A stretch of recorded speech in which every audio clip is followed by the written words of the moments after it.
आपण घेतले एक टॅमॅटो, थोडेसं खोबरं, थोडीशी मिरची आणि थोडेसे धणे.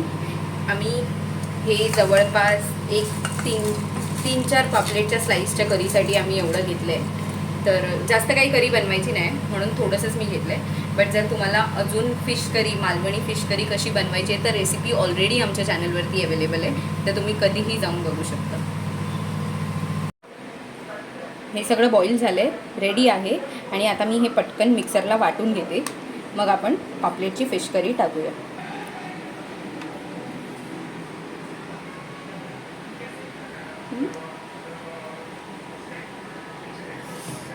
मस्त वाटून रेडी आहे. आता आपण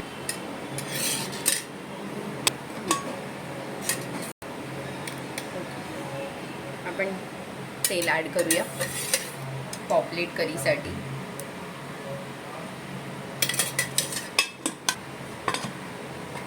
आणि लसूण बारीक ठेचून घेतला आहे. तर पापलेट करीला ना कधी पण भरपूर कढीपत्ता घालायचा असतो. आणि आता तेल चांगलं बऱ्यापैकी गरम झालं आहे, तर आपण ह्याच्यामध्ये कढीपत्ता आणि ठेचलेला लसूण ॲड करूया. लसूण चांगला गोल्डन ब्राऊन होईपर्यंत अजिबात हलवायचं नाही.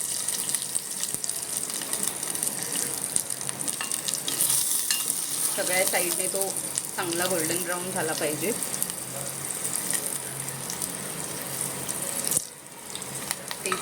हा कढीपत्ता साईडला होऊन द्यायचा. आणि हा वाटलेल्या वाटपात आपण इथेच पाणी ॲड करूया, कारण की आम्ही सार हा थोडीशी वेगळी पद्धत आहे. जरासं वाटप असं गाळून वगैरे मग मस्त असं सार बनवतो. सो हे बघू, मस्त तडका लागला.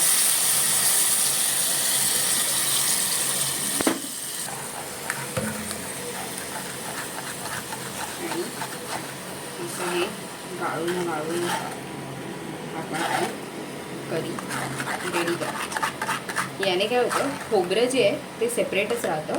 आणि ज्यांना कोणाला कोलेस्ट्रॉलचा पण प्रॉब्लेम आहे तर ते लोक पण ही करी ट्राय करू शकतात, कारण की खोबरं सेपरेट राहणार, त्याचा चोथा निघून जाणार, त्याच्यामुळे त्याचा काही त्रास होत नाही.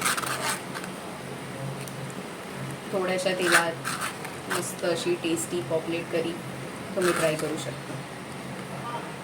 या साराला उकळी यायला सुरुवात झाली आहे. त्याच्यामध्ये ॲड करूया आपण मीठ.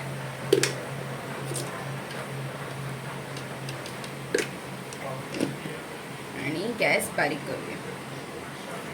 आता याच सोबत आपण ॲड करणार, हे बघा, हे मगाशी आपण सारासाठी काढून बाजूला ठेवलेले ना हे पीस, हे आपण ॲड करूया.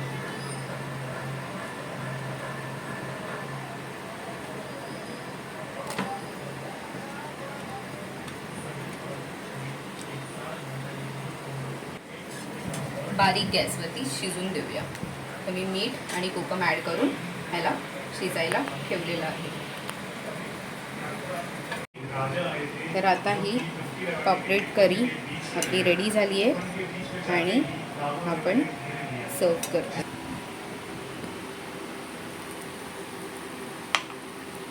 हे बघा, मस्त अशी पॉपलेट करी, भाकरी, कांदा आणि लिंबू. अजून काय हवं? तर आता आम्ही ही बनवली जी पापलेट करी, झटपट आणि अगदी सोप्या पद्धतीची, पटकन होईल अशी होती. जर तुम्हाला आमची व्हिडिओ आवडली असेल तर आमच्या चॅनलला म्हणजेच फूडी ट्रॅव्हलरला नक्की सबस्क्राईब करा. आणि तुमचं भरभरून प्रतिसाद आणि प्रेम आम्हाला मिळावं हीच आमची अपेक्षा. Thank you so much for watching this video.